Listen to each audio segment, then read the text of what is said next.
Welcome to another episode of The Madness Table, where your favorite mad casters tell all, and maybe bear all, in a, Zoom room filled with some guys. This girls. is bonus action number 3. We're talking, and it got, well, a room filled with non-gendered persons. You slippery dingus. All right. Welcome to Bonus Action 3. We're talking Sloop-A-Doop, the silliest name of all in D&D, but one that was our first run-in with a certain demon prince. But before we can get to that, I gotta ask, Will, what the actual fuck is up with Andy, and why does this chaos monkey exist? Seconded. Wonderful question. Thank you. Wonderful question. Andy exists because sometimes I can't control my own inner chaos monkey. For anybody that knows me as a player, I usually play chaotic characters, and I can be heavily influenced by what I read, listen to, or watch during any given time period. And I kid you not, somebody kept quoting that YouTube video of like what is it, like the cave Greg guy sitting in a boat, and he's like, do you want some I can't even friggin' remember. But anyways, about old Greg? Old Greg, yes. Of the hit show The Great British Bake Off? Yeah, totally. That old Greg, that I kept hearing those quotes in my mind, and on the random rolls tables, it's like environment and creature, or just creature, and I rolled up environment and creature, and I'm like, okay, I know that the Grey Dwarves, the Darrow, some Darrow, and the Koatoa can travel around the Dark Lake. And I was like, what would be the weirdest, funniest thing to just like row up in a boat next to you guys? And Andy was born. So yeah, and he exists to create chaos and be a total enigma. You never know what's going to happen. So he was just for fun. No, then I was great. He lives up to his billing then. Good. I'm glad. Delightful. So we eventually we met Andy. We somehow evaded Andy, but we made our way to Sloop-A-Doop. Were quickly captured, and then brought into a religious family dispute. Sam, you pilot Lara. Lara has a history, and not apparently a very pleasant one, though we haven't seen the depths of it yet, with captivity bondages and those who hold. So, I don't know, how'd that feel, being a pretend prisoner for a little bit? Yeah. Man, I totally forgot about that. It was an interesting moment because at the time it just felt like we were just going from being like prisoners in the drow cages to like prisoners at Sloop-A-Doop. But she, Lara, like her past has to do a lot with like, being confined and like unable to stretch her powers out and all this. Not to go too deep into it, but I just remember at the time really wanting to have this like rage-filled moment, and Will just kept like doing the funniest stuff around like, you must puke to honor the goddess. Yes. It truly was our first foray into like true absurdism. Yes. Nothing in Sloop-A-Doop made sense. And it wasn't supposed to. It was so good though.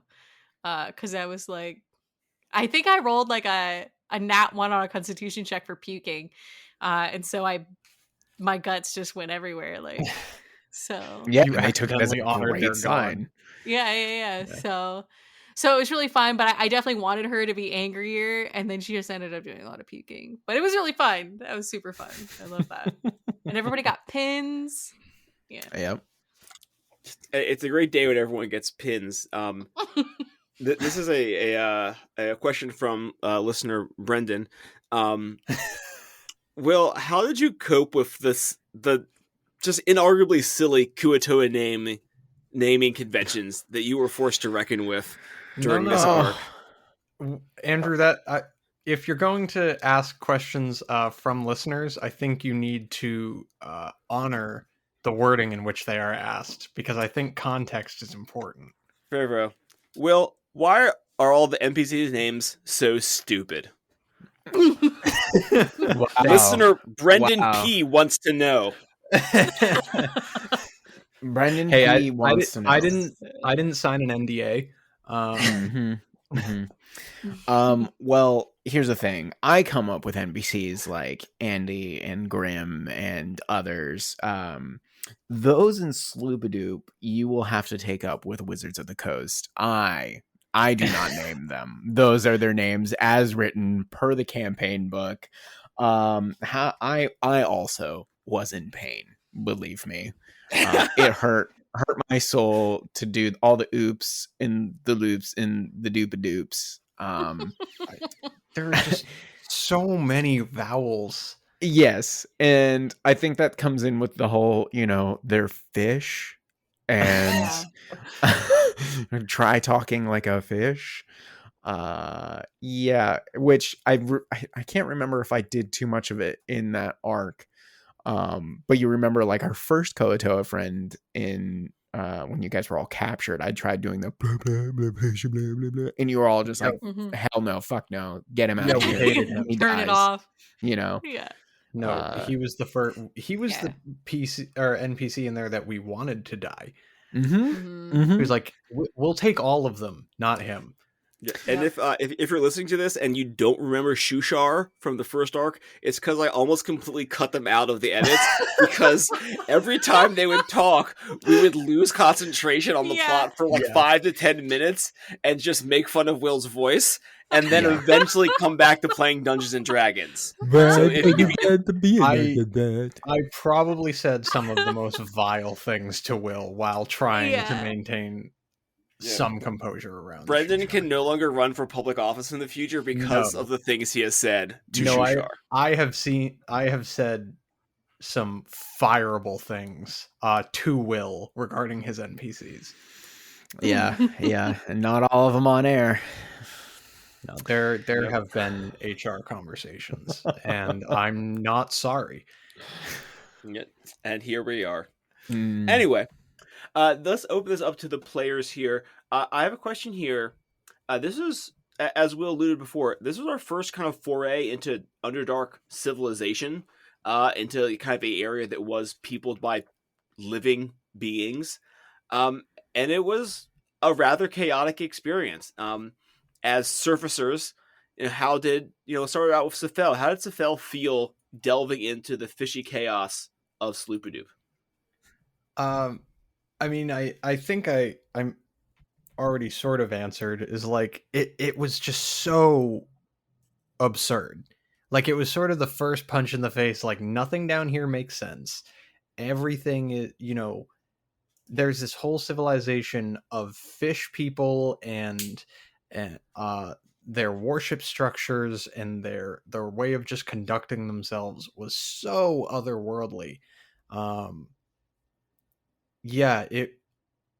If things were already weird, which they were, this made everything before look normal. It was also like one of those, we were literally rowing up and you could just see them on the docks, and I just knew it was not going to be a good time. Yeah. Like, you could just see them like waiting to like take us prisoner and salivating at the fresh meat. Yeah, and even in the moment, we were forced to just row up. It was also like we were imprisoned by fish people whose names all sound ridiculous and who worship sea goddesses. Yeah. Like, it was the most insulting hierarchical structure. Yeah. It was like, oh, cool. Before we were captured by like intimidating tactical drow, and now the goldfish are attacking. Right. And This- just and to like put it in perspective compared to other campaigns, like you're so used to going into town, having a tavern where you get information, Mhm. getting food and drink and rest at an inn, finding magic items, like everything is like very standard in most D&D towns. And then there's this, Yeah. which is just like Totally we got broke the nothing. mold. We got Yep. nothing. We got a pin. We got a souvenir. Yeah, And that was it. future character idea will just be like an elf archaeologist as anthropologist who just like goes for these like batshit underdark civilizations to one to another, just to like document these absolutely absurd goings on. Because for Indigo, it was a whole like, wow, this is just different. Wow, this is different. And I had never planned on Indigo being, angry at other people's gods, but this really tested the metal of our sweet cleric boy. But this piece in Sloop-A-Doop did not remain for long, because it turns out one of those funny smelling fish gods was the freaking Demigorgon. So players, and then we'll get to our fair DM here. Sam, Fair DM. how did it feel seeing the Prince of the Abyss? Oh man. In that moment, I learned something about Will as a DM. Oh, really? Yeah. Which is just like sometimes there really is no answer. And you just have to like hope that you roll well. Like There is 'cause, no like, god. sometimes there's no winning. And there's just like you can't run and you just have to like, man, I don't know. That was wild. And that entire thing was a trip. So the Demogorgon scared the bejesus out of me. I still have zero idea what we are supposed to do in the Out of the Abyss module in order to fight such a creature. That has not changed. So that's about where I'm at. Absolutely. All right, Brendan, how did you feel staring down Oh God. the man himself, the thing The itself, thing, the creature, the daddy. the being? I can't scream into a microphone because I've been told that listeners don't like that. Hmm. But yeah, no, it was. I've played campaigns with Will. Both of, I mean, you and I, Andrew, have done so many games with this man. And it still surprises me how much he can shock me, intrigue me, and piss me off all in the same session. And the Demogorgon was that moment of like I was so shocked, that I didn't expect it. I mean, he's on the cover of the module, and we kept going, when is this guy going to come up? Like, when is it actually going to get into demons? And I still could probably not. like level 15. Yeah, I couldn't have prepared at all for like, oh yeah, the stupid fish people that we've been making fun of for 4 episodes have been actually worshipping the Prince of the Abyss. Right. That makes sense. This tracks. Yeah, it was the cherry on an absurdist cake. Yeah, I in some ways, and this will get into a future question here. In some ways, I'm kind of glad that Indigo failed his sanity check here, just so I didn't have to attempt to guiding bolt a Prince of the Abyss and just watch that do absolutely nothing and know how well and truly screwed I am in that moment. So at least I got to preserve my sense. The whole time I was like, this isn't real. This isn't happening. This isn't happening. Yeah. Oh, this is happening. Oh, this is happening. I kept waiting for it, truly, because it seems like one of those moments where like, oh, the Prince of the Abyss rises from the lake. Okay, we're going to get into some intense narrative, like exposition moment where we're going to write ourselves into the next arc. Like we're fleeing, everything's going on. And then Will was like, roll for initiative. I'm like, wait, we're doing this shit? Like, no. this is the part where you talk us into a nice happy place and we move on and forget Right. this ever happened. Right. Yeah, and well, with that, the man himself, Will, how did it feel to bring out the big guns for this encounter? God, it felt so good as a sadistic DM that loves to torture and destroy his players to just bring out a CR-26 creature and be like, run, you fools. You know? I remember reading that particular chapter and being like, hold up, Demogorgon comes out now? What? And to, because it's fresh in my mind, Brendan's complaint there. Oh my gosh, I totally lost my train of thought there. I could have very easily narratively been like, and you guys run away and blah blah blah blah blah. But the whole point, to me, from the very get-go, when we picked up, or we all decided this was the game we wanted to play, was to really strive into the whole point of like, you're playing heroes, but you ain't heroes. You know, you are the tiny specks of dust on a huge indifferent planet and universe that gives no fucks about you. And so by putting you guys into initiative and being like, you know, here come the sanity checks. Here comes a literal, like, one wave of a tentacle and Demogorgon destroys 3 huts and massacres like 30 Koatoa. You know, I felt like it was a really good moment to be like, this is what the frig is up. Not that you guys had been like on any kind of easy path before this, but I wanted Demogorgon to be weighty. I wanted him to feel like he had a, you know, you were more grounded, and you know, it's just like, oh, we just get to get away. No, there's fucking shit happening here. So it felt really, really cool to bring that up, and that was more of a split decision to be like, you know what, we're gonna go into initiative here. And the book very much is like, yeah, your characters, your PCs, they should want to run away from this. It's, you know, level 2, level 3, they're gonna die. So yeah, you were humbling us very early. Yeah. You know, both the book and myself agreed, and like, Demogorgon shows up to show you you're nothing, but hopefully you live to become something. Yep. Yeah, and in that, you know, heavy quotes around the term fight here, Sephel and Indigo both failed their sanity checks. So, Brendan, how was that for you? Oh God, unable to, I believe, cast spells, which is I just think kind of a thing for your character. I can't remember the amount of times that I complained about being utterly useless. And here's the thing, like, yes, it was so frustrating. Because I believe my sanity was just I could not speak. Or no, when I spoke it was gibberish. Yep.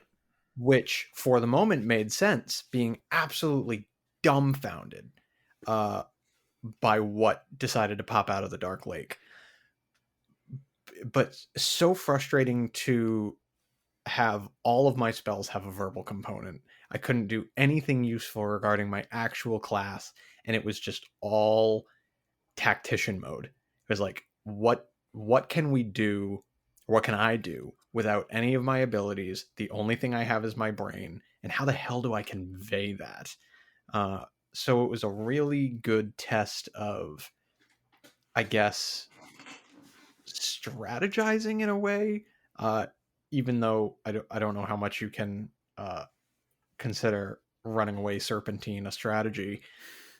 I'm pretty sure you were looking for magic stuff. I was, yeah. So I did run into the Kuatoa hut to try to find magical items as well, to try to swipe whatever we could. And then it was like, all right, we got what we can. Let's get the heck out of here. Oh god, especially when it got into the whole fighting Indigo thing, but we'll get into that. Yeah, unfortunately, I was not helping you a whole ton. No, I was a chaos of claw and teeth during this debacle, which I think, as I mentioned before, may have saved my life because it stopped me from attempting to solo the Demigorgon. Yep. Which I know is a bad idea, but man, you gotta try sometimes. It sounds right? so right, doesn't it? Yeah. I mean, and thank goodness it wasn't. I believe my command from Will was, you attack the thing nearest to you, and that did not attack the biggest threat you see, because that would have ended poorly, I believe. So in a way, Indigo's manners may have saved his life. Mm-hmm. And this, a question to me from me: why did Indigo attack Sephel so much? And I do have an answer for you, Brent. You've been asking you for it for about 6 months. I'd really like to know.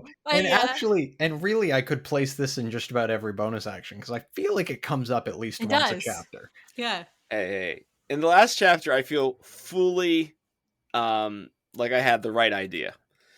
This time, I will say this was a little bit of blending of Andrew and Indigo, because there's a lot of people I could have attacked, but most of them for me, and this might be more player Andrew than character Indigo, I know that Sephel could take it, and I don't think that I know what your con score is. I know at this time in the game you had the highest HP in the party, and I knew if I started wailing on other characters, I think I would have.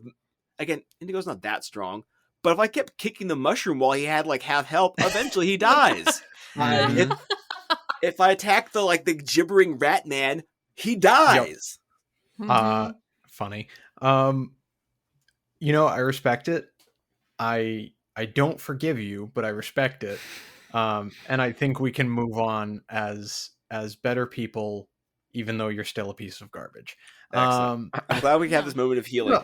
I'm pretty sure there were cases too. Like there were people, I think, closer to you than me. Like there was at least one case I think I flagged where I was like 10 feet away by the map and there was someone right next to you and you still chose me and no one called it. I'm like, okay, I guess I'm just taking this.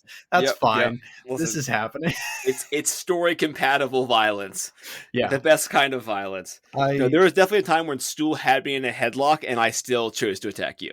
Yes. Okay. I admit my fault here. and I respect it. And honestly, at that, Sephel probably earned it a little bit.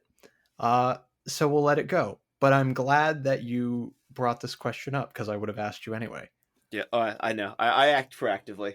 Our next question is for Sam. Actually, I have two in a row for you. First of all, as the one person I believe who succeeded on their sanity check, besides Andy, because you can't break what's already been broken, what was it like trying to keep these chuckle fucks in line? Or I guess, what was it like this time in game? Because you do this in real life kind of all the time. All the time. All the time.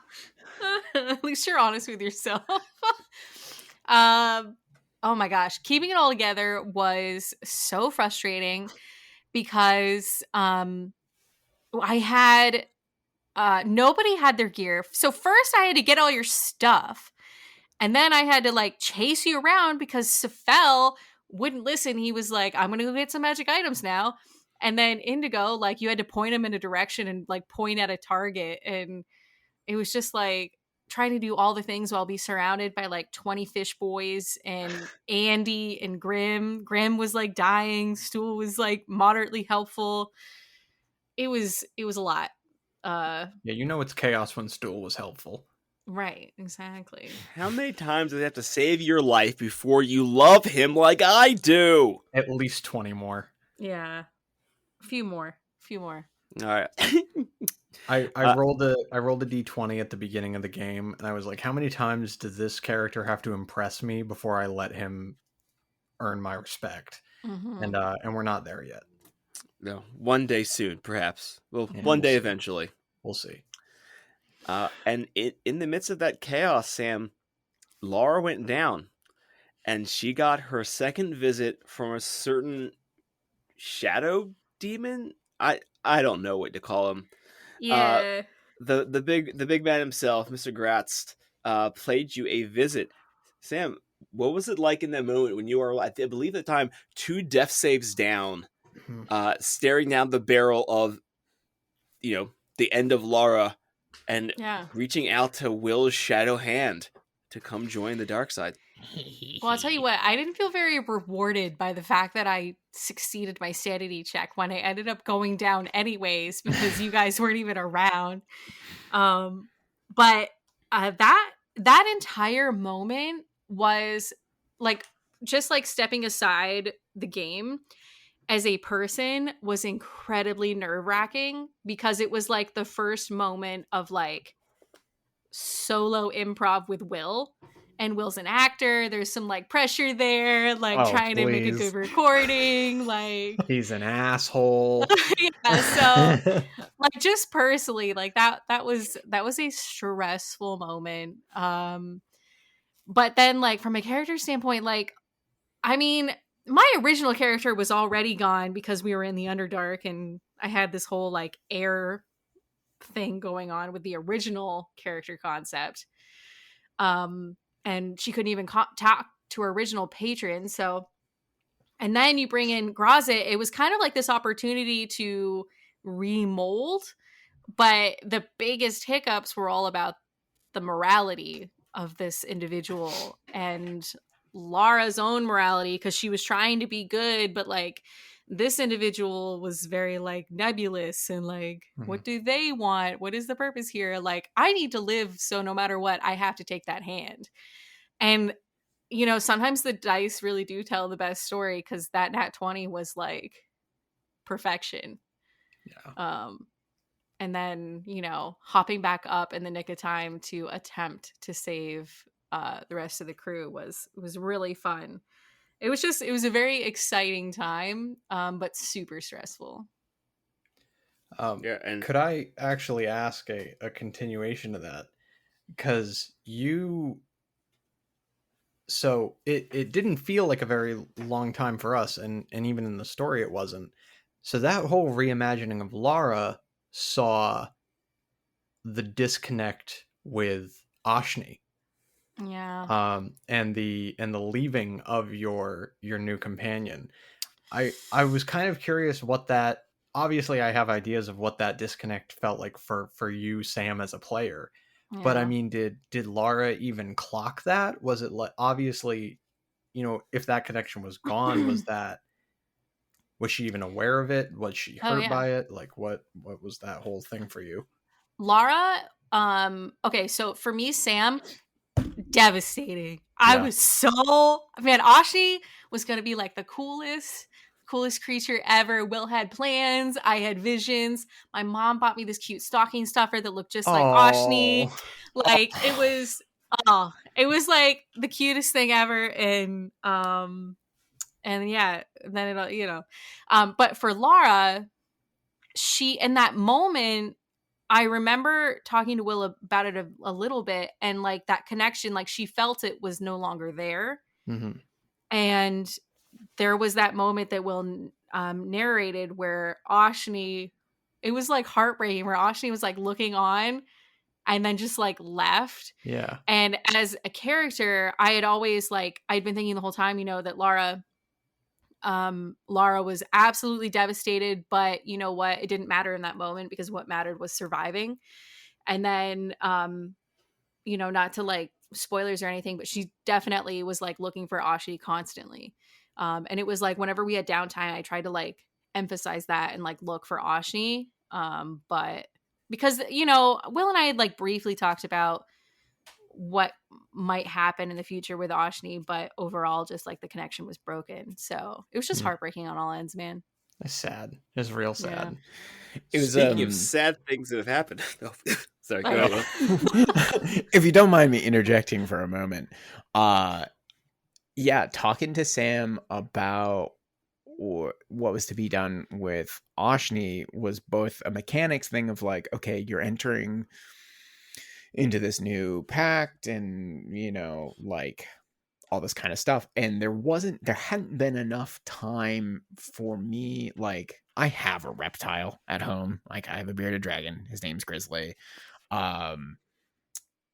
even though I've had him for like 6, now almost 7 years, he's not like a dog. He won't necessarily come to me when he calls. Like, he's like, I need warmth. I'm going to go where it's warm. Or like, I'm hungry. I'm going to go where I'm hungry. And like, he will interact with me a bit, but not like when the first days that I had him, no. He was like, hell no, I don't want anything to do with you. And so all I could think about was the rationale behind like why Ashni would stay if there wasn't this magical connection between the two of them. And like, while I wanted that for Sam, the choices that we kind of went mechanically faded away from that. But, you know, is Ashni alive and well? You know, will Ashni reappear? You know, we don't know. So that's a thing. Yeah. Speaking of things we don't know, Grim went down in this fight after eating quite a lot of fishy barf dirt. Will, I know you love these NPCs. You grow them up like they're your children, and then you pluck them from your reality in the most brutal fashion. Was there anything that you're really excited about in Grim's story that we're now not really ever going to get to know? Yeah. Yep.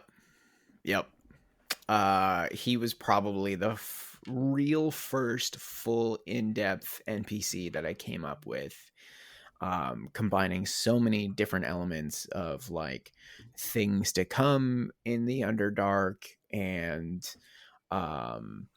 you know, what you're kind of going through. And I was like, oh, he'll be like a fun, you know, maybe standalone NPC that could be there for them or not, you know, or someone that can reappear, because he was this gritty ranger. He'd explored all of the Underdark, knew where he's going, had his connections, had his things that he did, kind of a gruff character, but really a teddy bear inside. And yeah, I had so many fun little connections in, you know, arcs that we have gone through and are going to get through that he had potential parts in that we will never see now. Yeah, and it would have made them feel like every time I create an NPC, you know, depending on the age and, you know, everything else, I'll have either a whole bunch of backstory written up or none whatsoever. And with him, I was like, he's older, blah, blah, blah, blah, blah. Like, you guys only saw him in were-rat hybrid form. You didn't even know exactly what he was outside of that. You know, what his true full name was, his whole thing. So yeah, there was a lot that has been missed out on with the end of Grimm's story, but you can kind of expect that with almost every NPC that I create. Like, there's so much there. Full NPC character development. You come to it here at the Madness Table, and That's right. in a moment here, we are going to be checking in on our 2022 character resolutions. This is a spoiler zone. So if you do not want spoilers or you're not current to episode, let's go ahead and say 50 just to be safe. Go ahead and turn off the pod now. Know that we all love and care for you except for Brendan. And in a moment here, we're going to pop back over to character resolutions. You're all right. That's fair. All right, so in episode, I believe, 16 or 17, we made New Year's resolutions, which we made on January 6th, but didn't get broadcast until May. Yeah. Time is a weird soup. Show you. But Yeah.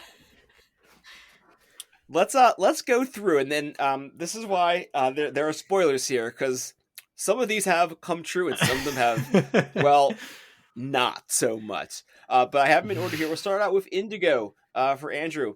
I would like to live or die boldly in 2022. Yep. Well, baby, there ain't nothing bolder than the way Indigo went down. I disagree. You died like a bitch. Head first into that sweet, sweet lava. Oh no! But hey, Oh God, you can't say Indigo didn't just really get out there and do his thing. So I would say so far, mission accomplished. Mission I don't know, man. accomplished. Kind of feels like a cop-out. Kind of feels like you don't have to, like, you didn't even have to care about the resolution the whole year. Yeah, Whoa, but whoa. like, he didn't have to live and die boldly. He just had to do one or Live the or- other. Live or. Yeah, live or die boldly. He built in a clause that Yeah. just got him out of the contract. Damn straight. Oh, Yeah. God. Andrew Walker, infernal contract lawyer. Come see Yeah, me. seriously. And don't worry, Ugh. I will continue to live and die boldly in 2022. We got another 2 months of this shit, baby. That's right. That brings us to Sephel. Yes. So you have 2 of them here. And Uh-huh. so, first of all, how many sets of dice have you purchased in 2022? I have purchased 0 sets of dice in 2022. Ooh, I is- did receive a set of dice that I was waiting for in a Kickstarter that I backed in 2018. But I did not purchase any this year. All of the dice Love that I that. have. Another with me. another infernal workaround. There's a lot of those happening. Yes. Classic stuff. And so far, Brendan, your other resolution was Sephel survives the entire year. Uh-huh. As of October 24th, so far so good. Yeah, we are going strong. We will see how that goes in the next session or two. We are still in quite a precarious situation. Mhm. But as of right now, staying strong. Yeah. Excellent. Can't stop, won't All right. stop. Indeed. Well, Don't I'm gonna say I'm 1 for 1. Brendan's 2 for 2. Sam, unfortunately, I can't say the same for you. But Oh. we'll start out with it right for DM's time? Guild. You haven't done it yet, but you did, however, win an honorable mention in the 1-page dungeon contest. So That's right, Andrew. Who did I do Hey. that contest with? Was that you? that was me. My gosh, look at the 2 of you. That's right. Check us out on 1-page dungeon. We even put the little TMT logo on the side. Yeah. Very nice. The Limitless Library. So it wasn't DM skill, but we did write something. And We'll call that I a would 0.5. I think my resolution, was only that I wanted to write something, right? It says right for DM's Guild. I'm afraid you did Yeah, say it but specifically. hear me out. Hear me. Mhm. Okay, hear me out.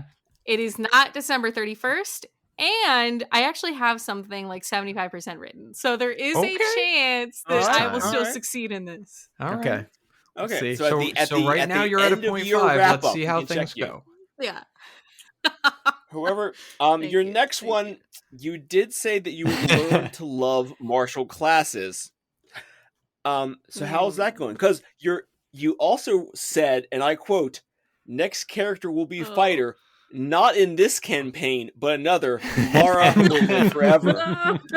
It looks like the polygraph says that was a lie. No. So it's incredible. I On feel- January 6th, you have predicted Scylla. Yeah, I feel called out. I feel shamed. I feel like I've been my honor has been dragged. But I'm, and you know what? Fuck it. I'm 1 for 2 because I'm not even learning to love the fighter class yet. It's not there. It's not there. yet. So I think you're a solid, like, you're a 0.5 for both, so that puts you at a 1. Like a 1. There's That is- still time. yeah. At the end, we're gonna have to see some receipts. You're gonna have to write something. Yeah. You're gonna have to send it to us. It's gonna go up on all of the socials so that we can hold you accountable. And you're gonna have to tell us how that fighter class is growing on you. I don't know. Who knows? It's October now. Maybe by December we'll be like, what, level 9, level 11? Like, what are you thinking, Will? That's unless you guys start trucking, that ain't happening. I was gonna say, I think we'll be lucky to hit level 7 or level 6. Yeah, Level we'll 6. see. Yeah, unless you guys like proceed by chapters every episode, it's not gonna happen. Nah. I don't know. Challenge accepted. Hey, we got out of Gracklestug. That's got to count for something. Now No, we just no, need no, to. I You've feel gotten pretty through like confident. 3 chapters of Yeah, no, 17, I think. Now we just need to survive. Yeah. Yeah. Oh, well, I'm. That sounds easy. All we have to do is survive. Hey, Sephel's done it. What's your excuse? Liquid Zing. hot magma. Hey, I am corpse number 8 reporting live. That's the number of PCs and NPCs that we've died or have died in the party. NPC, really? Like, Yes. including NPCs, only 8. Including named NPCs that die on screen. Yes. Got you. On-screen deaths. Yeah. Not those All right. flimsy ones. So, but all I right, mean, we're not quite up there with Return of the King, but we'll get there. No, not Yeah. yet. Not yet. There's still time. Will, there's still time. Mm-hmm. And thinking of Will, your resolution was more yes end. And I think we should go around. First, I would like to hear your pitch for how you're doing, and then I think the three of us should vote on whether or not you have achieved your resolution so far. I like So this first, arrangement. let's hear from the man himself. I think I have succeeded on the more yes and with the simple fact of where the heck you guys go and what you do in the campaign. I think I've also been very gracious in my yes and, you guys have asked for some things and those things have come about. Maybe not in the particular ways that you wanted, but in ways that they worked. So I think I've seen growth this year so far. I can't wait for the shit posting that's about to begin, and I will just use it as fuel for the no. Let's the no humble button. this So motherfucker. gracious on. Let's kneecap this kid. Yeah. All right. Well, if there's shit posting to be done, Brendan, you're up. You have the mic. Oh, congratulations, Will. You did the bare minimum as a DM. No, Thank you. Kill That's him! good to be Kill discussed. him. no, genuinely, like, I know how you and I both struggle being actors and writers and DMs and players in our own regard, and I know how much intense work and care that you put into your writing. So I know how difficult it is when you get a bunch of chuckle fucks like us who come in and want to step on everything and poke all the buttons. I know how difficult that can be, and I honestly have to commend you for how flexible you have been. Especially, I mean, all the time we're talking back and forth. We call on, ways to and from work, just like chilling on weekends, talking about character stuff and developing, and it's a blast. So in all honesty, you have been improving so well with that, and it's been such a fun thing to be a part of. I will never say anything that nice ever again, though. So I hope that you absorbed all that. I hope you know in your heart of hearts that was said by me in some meaningful way. And from this point forward, get fucked, you waste of space. Yeah, you know what? It's good. It's locked away. I will have that as a core memory from now on. Love you, buddy. Love you too. Sam, how do you vote? Well, no. I think that says it all. Well, no. But seriously, Scylla as an entire character was one giant yes and, because I'm pretty sure that the Triton are not in the module, and Nope. that entire, basically every episode lately has been, I say something about Scylla's relationship with Sue, and Will says yes. Yeah. So, I'm all for it. yeah. It's one of my favorite interactions The freaking consistently. commando signals, Yes. like while you're. Yes. No, I Commando look signal. forward to it every time. It's great role play. Yeah, and the like when they drag that guard into the king's throne room, and it's like, oh yeah, we do this all the time.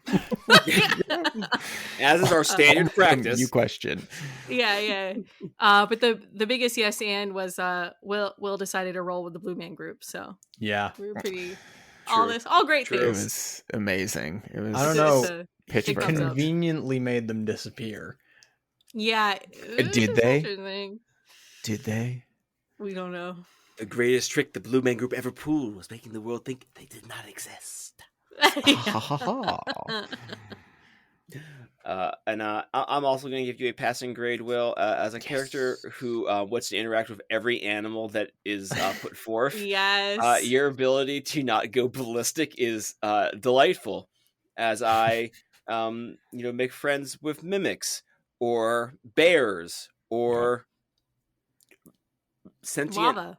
pieces of No, friends he is a didn't. big word for He didn't that. master that one. They had. Yeah. that was the one ask that was too much. Can I Yeah. befriend the lava? Yeah, they had a pretty big disagreement. It got heated real quick. I don't think Yeah. you drew the lava, which is always like the first step for Indigo before becoming friends. Is Yeah, like you a need to- drawing. You need to Oh, draw it yeah. like one of your French girls, and then it feels, close Value. to you. True. Exactly. I'll remember that for my next character. Draw the lava. Draw the. Yeah, this is some really erotic lava art. Yeah. I've all never right, seen it's such officially curves on a molten object. it is officially time for me to stop talking. So just as our characters bid adieu to Sloop-A-Doop, I believe our third settlement we've left in ruins behind us, as is our wont. So too may you leave whatever troubles are harrying you in the day as you sail off into our next adventure. As always, hit us up on our Discord at our email address, themanistable@gmail.com. If you have any questions or you want to get in touch, we'd love to have you. We have lots of exciting things in the cauldron getting hot for you, including our next bonus action in, whenever we get around to it. But thank you very much for listening, and we'll see you next time.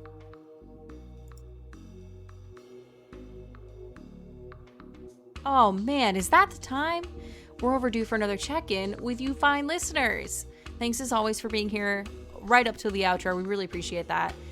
You will never believe this, but we recently hit our 1-year podcast anniversary and 3,500 downloads. It's truly been a blast. We're having just a grand old time, and we look forward to another 50 episodes to come. Hopefully you join us for those next 50. That being said, we do have an exciting announcement. We have launched a coffee page. Yes, that's ko-fi page. There's no pressure to do so, but if you want to toss a coin to your witchers, that's us. You can head to ko-fi.com/themadnesstable. All donations will go first toward our monthly operating costs, which include our podcast hosting software, items like that.